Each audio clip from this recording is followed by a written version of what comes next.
बच्चों, कनेक्टेड में आपका स्वागत है।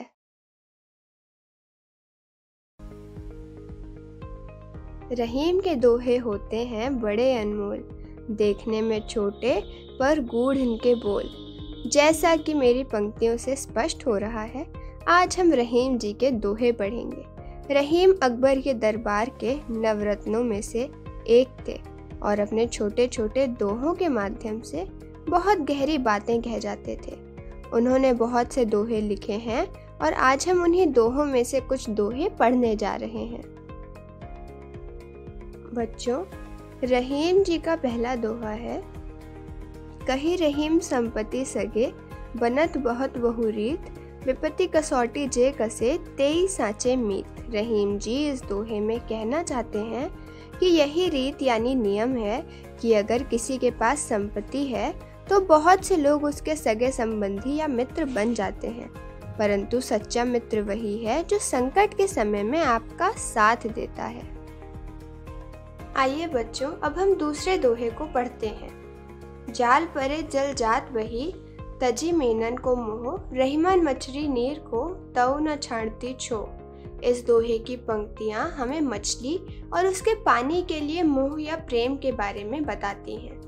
जाल पानी में पड़ते ही जल मतलब पानी मछली का मोह त्याग देता है और जाल से निकल जाता है, परंतु मछली पानी से अपने मोह या प्रेम को छोड़ नहीं पाती और विछोह में मर जाती है। बच्चों, अब देखते हैं अगले दोहे में रहीम जी क्या लिखते हैं। तरुवर फल नहीं खात है, सरवर पियत न पान, कही रहीम पर काज हित, संपत्ति सचही सुजान। बच्चों, रहीम जी कहते हैं कि जैसे पेड़ कभी अपना फल नहीं खाता और तालाब अपना पानी नहीं पीता, इस सब का उपयोग अन्य लोग करते हैं, ठीक उसी प्रकार सज्जन पुरुष अपनी संपत्ति का संग्रह अपने लिए नहीं करता, बल्कि दूसरों की भलाई के लिए करता है। बच्चों, अब अगला दोहा पढ़ते हैं और जानते हैं कि रहीम जी इसमें क्या कहना चाहते हैं। थोथे बादर क्वार के ज्यो रहीम खैरात, धनी पुरुष निर्धन भये, करें पाछली बात। इस दोहे में रहीम जी कह रहे हैं कि जैसे क्वार यानी अश्विन के महीने में छाए बादल केवल गर्जना करते हैं, बरसते नहीं, ठीक वैसे ही जो व्यक्ति अमीरी से गरीबी में आया है और दूसरों के सामने अपने पुराने दिनों को ही याद करता रहता है, उसका ऐसा करना व्यर्थ होता है, क्योंकि ऐसा करने से वो अपने पुराने दिनों को याद तो कर सकता है पर आज को बदल नहीं सकता।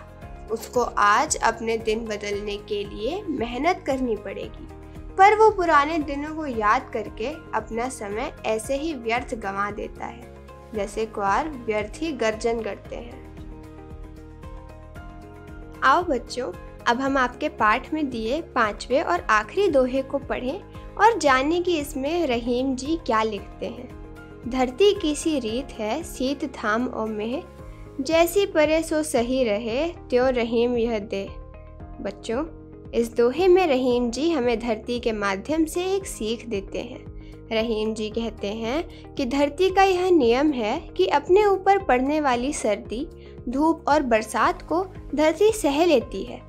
वैसे ही हमें अपना शरीर ऐसा बनाना चाहिए कि उस पर अच्छी या बुरी किसी भी परिस्थिति का कोई असर ना पड़े, बल्कि वो हर परिस्थिति का सामना उसी प्रकार आसानी से कर ले जैसे कि धरती करती है।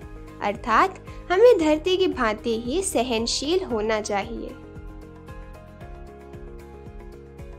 आइए बच्चों, अब हम पाठ में आए कुछ कठिन शब्दों के अर्थ जानते हैं।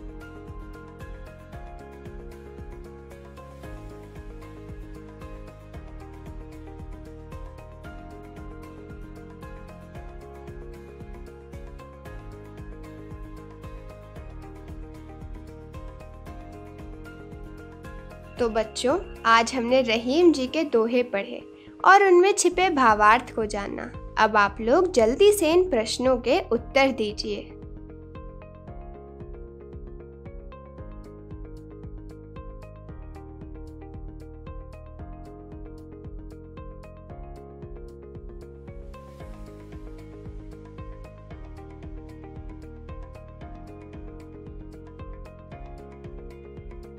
बच्चों, अब अपने उत्तरों को स्क्रीन पर लिखे इन उत्तरों से मिलाएं।